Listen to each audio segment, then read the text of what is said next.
오늘 본문은 수하사람 빌닷의 이야기죠.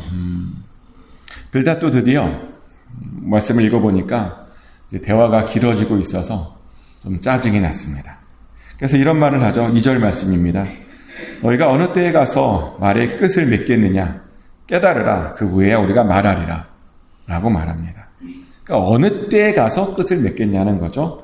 이제 제발 말 좀 그만하고 좀 깨달으라 라고 말합니다. 그리고 그렇게 깨닫고 난 다음에 말하자고 말합니다. 상당히 건설적인 제안이었습니다. 각자 그렇게 정말 쓸모없는 말을 할 바에야 이제 그만 말하고 각자 시간을 가져보자는 정말 아주 건설적인 제안이었습니다. 자, 그럼 이런 말을 했으니까 이제 누구부터 말을 하지 않으면 될까요? 빌닷부터 말을 하지 않으면 되죠. 이런 제안을 한 사람부터 말하지 않으면 됩니다. 근데 당황스럽게도 빌닷이 이런 말을 하고 말을 시작해요. 참 당황스러운 장면입니다. 이렇게 빌닷은 방금 자기가 말했던 것조차도 지키지 못하는 그런 사람이었습니다. 근데 그런 사람이 와서 그 욥에게 충고를 한다니까 얼마나 지금 상황이 답답한 상황입니까? 그리고 실제로 정말 빌닷이 하는 이야기들은요, 정말 쓸모없는 그런 이야기들 뿐이었습니다. 일단 빌닷은 말을 시작하면서 욥에게 따지기를 왜 자신들을 짐승으로 여기냐라고 따집니다. 왜 자신들을 부정하게 여기느냐라고 따집니다. 그래서 제가요, 도대체 언제 욥이 그들을 짐승으로 여기고 언제 욥이 그들을 부정하게 여겼는지 좀 살펴보았습니다. 앞에를 한번 쫙 봤어요. 근데 당황스럽게도요, 욥은 한 번도 그들을 짐승으로 여겼거나 그들을 부정하게 여겼던 적이 보니까 없어요. 물론 욥이 그들을 싫어했던 적은 있습니다. 그들 보고 재난을 주는 위로자다 그런 말을 했던 적이 있고요.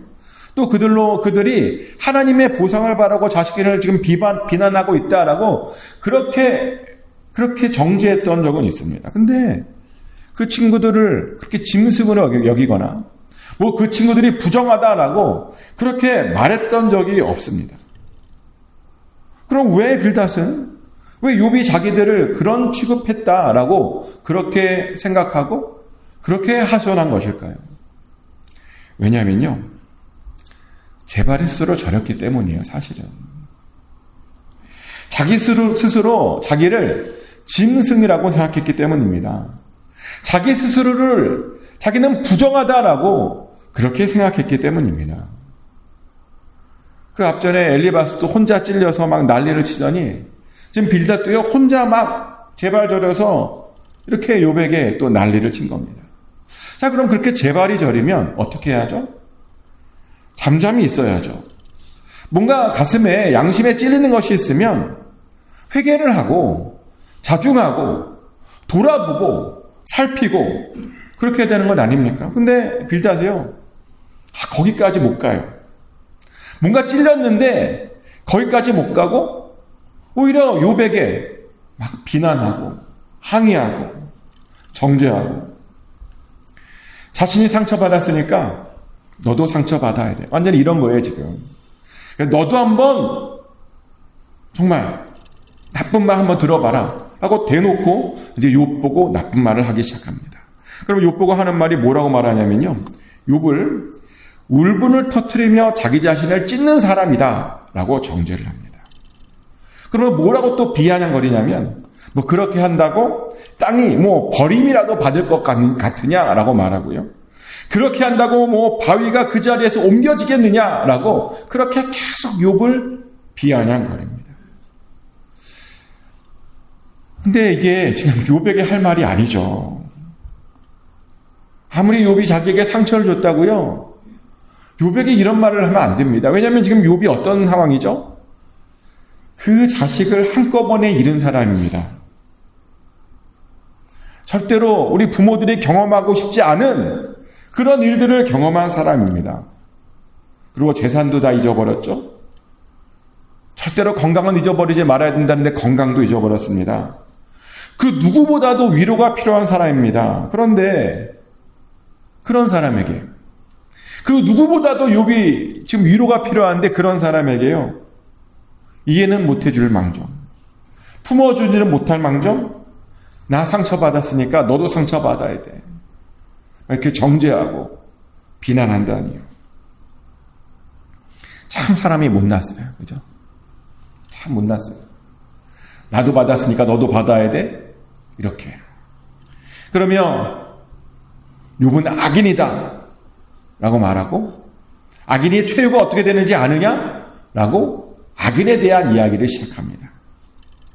엘리바스도 그러더니요, 빌닷도 이 엘리바스를 따라서 이제 자신이 생각하는 악인, 그 욥이 그런 악인이다 라고 또 똑같이 이야기합니다. 근데 읽어보면 알겠지만요, 엘리바스가 말한 악인론과 이 빌닷이 말한 악인론이요, 별로 차이점이 없어요. 엘리바스도 악인들이 어두운 데서 못 나온다, 그들은 평소엔 어두운 곳에 있어야 된다라고 그러더니, 빌닷도 악인들은 그렇게 악인들에게는 빛이 꺼진다라고 말합니다. 또 엘리바스도 악인들은 일평생 고통만 당한다, 고난만 당한다 그렇게 말하더니, 빌닷도 악인들의 그의 걸음은 항상 피곤할 것이다라고 말하고요. 또 엘리바스는 환난과 역경이 그를 두렵게 할 것이다라고 말하더니, 빌닷도요, 무서운 것이 사방에서 그를 놀라게 할 것이다 라고 말합니다. 읽어보면 모든 것들이 그 엘리바스의 악인론 2탄이에요. 물론 이제 빌닷이요, 조금 더 강도를 높이긴 했어요. 빌닷이 어떤 이야기도 했냐면 이런 이야기도 합니다. 욥기 18장 13절 말씀인데요.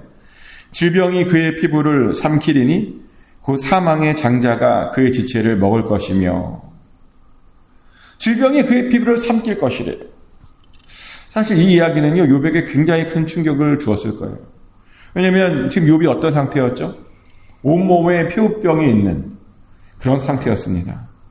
온몸에 뭐가 나갔고요, 너무 가려워서 기와로라도 긁어야 되는, 긁지 않으면 참을 수 없는 그런 아주 안타까운 상황이었죠. 근데 그런 욥에게 뭐라고 말하냐면 질병이 피부를 삼킬 거래요. 악인들은 다 그럴 거래요. 그러면 욥은 야, 너가 악인이니까 지금 그런 일을 당한 거야 라고 그렇게 또 말하고요. 그러면서 너가 악인이니까 그런 고통을 계속 당할 거야 그렇게 말합니다. 빌닷은 이렇게요, 강력하게 욥을 악인에게 비유하며 욥을 저주하고 비난했습니다. 근데 이 빌닷이 착각하는 게 있죠. 일단 첫 번째로 착각한 것은 뭐냐면 욥이 악인이 아니라는 사실이고요. 그리고 제가 엘리바스 때도 말씀드렸듯이 악인이요, 이렇게 빌닷이 말한 대로 그런 삶을 살지 않아요. 엘리바스도 악인에 대해서 틀린 이야기를 했더니 빌닷도 똑같이 악인에 대해서 틀린 얘기합니다. 악인이요, 전에도 말했듯이 더 잘 먹고 더 잘 삽니다. 그런 말 했던 거 기억나세요? 악인들이 그렇다. 그리고 그 더 잘 먹고 잘 사는 것이 하나님의 심판이다라고 말했고요. 더 잘 먹고 잘 살기 때문에 그들은 회개하지 않을 거다라고 제가 말씀드렸습니다. 근데 제가 얼마 전에 이것에 대해서 좀 더 깊은 묵상을 했던 적이 있습니다. 왜 묵상을 하게 되었냐면, 제가 이런 악인에 대해서 이런 말을 했더니 어떤 분이 그래요. 야, 악인들의 삶이 이렇게 좋은 것이었냐? 참 부럽다. 어떤 분이 이런 말을 해요. 그래서 자기는 악인처럼 살고 싶다고 말하기도 하더라고요. 악인이 되면 그렇게 잘 먹고 잘 살고 잘 살 수 있는 거니까 그렇게 살아도 되는 거 아니냐고. 감옥에 잠깐 갔다 왔다가 그렇게 잘 먹고 잘 살고 잘 살아도 그렇게 되는 것 아니냐. 그게 훨씬 더 나은 선택이 아니냐. 몇 년 고생하다가 평생 몇십억 벌면, 몇백억 벌면 그게 더 좋은 것 아니냐라고 말하더라고요. 그러면서 악을 자기도 해보고 싶다고. 그런데요, 악인들이 가야 될 그 지옥을요, 그렇게 만만하게 보지 마십시오. 이 세상에서 잠깐 잘 먹고 잘 사는 것과요, 영원히 고통 가운데 불 속에서 지내야 되는 것, 비교할 수가 없는 그런 일들입니다. 그리고 그럼에도 불구하고 우리가 의롭게 살아야 되는 이유들이 있습니다. 왜냐하면요, 하나님께서 종종 의인들에게도 이 땅에서 아주 놀라운 복을 주실 때가 있기 때문이고요. 그리고 진짜 아주 나쁜 놈들은요, 죽기 전까지 기다리지 않으시고 이 땅에서 직접 심판을 내리실 때도 많기 때문입니다. 아마 많이 보셨을 거예요. 하나님을 정말 열심히 섬겼더니 복받은 사람들의 이야기들을 다 알고 계시지 않습니까? 또는 악한 짓을 정말 했더니 이 땅에서부터 천벌받은 사람들의 이야기들이 있습니다. 이 땅에서부터 이미 지옥을 경험하는 사람들이 있더라는 겁니다. 혹시 못 보셨다면 오늘 당장 집에 가서 인터넷으로 신문을 보십시오. 신문에 사회변을 펴놓고 악인들이 어떤 벌을 받고 있는지 한번 보시고요.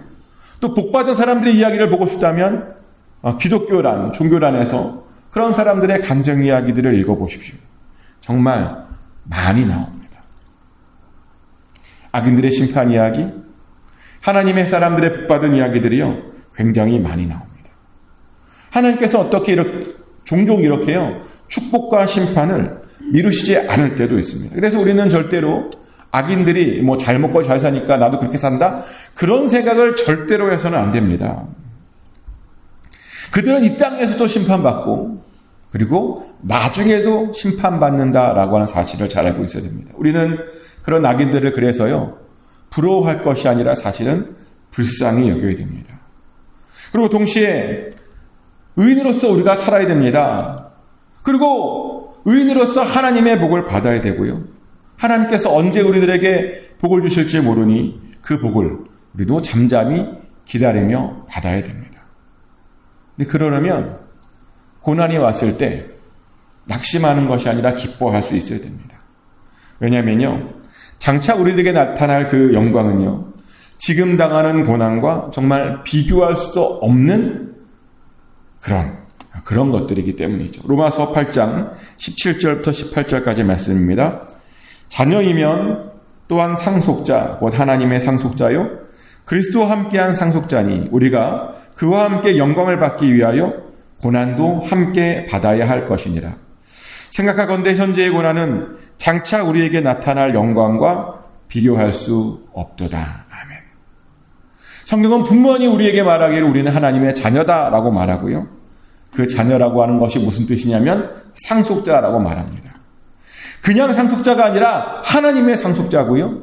그리스도와 함께 그 하나님의 기업을 받게 될 그런 상속자라고 말합니다. 우리의 신분이 그런 거예요. 그런데 그런 상속자에게는 하나의 의무가 있는데 뭐냐면 그리스도와 함께 그 영광을 받고 싶다면 반드시 그리스도와 함께 고난도 받아야 된다라고 말합니다.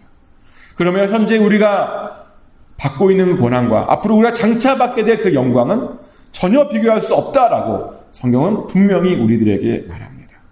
맞죠? 우리들이 당하는 모든 어려움들은 앞으로 장차 우리가 받게 될 그 영광과 절대로 비교할 수가 없습니다. 그래서 우리들은 고난이 찾아왔을 때 낙심할 필요가 없죠.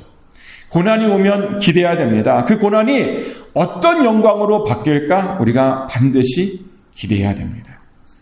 그리고 다시 한 번 말씀드리지만 고난이요, 하나님께서 자주 그 고난들을 영광으로 바꿔주세요.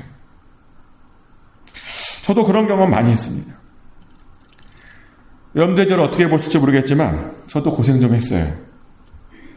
고생한 거 보이십니까? 근데 처음부터 고생했던 건 아니고요. 아버지의 사업이 망하기 전까지는 꽤 유복하게 잘 살았습니다.